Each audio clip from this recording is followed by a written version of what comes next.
Got a tire plug here that has had two tire plugs regular, and then the tire was taken off and has had a tire plug patch put in it.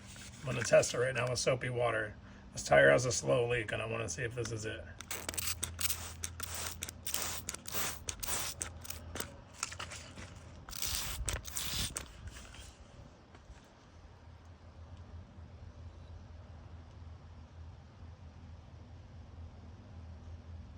So it is.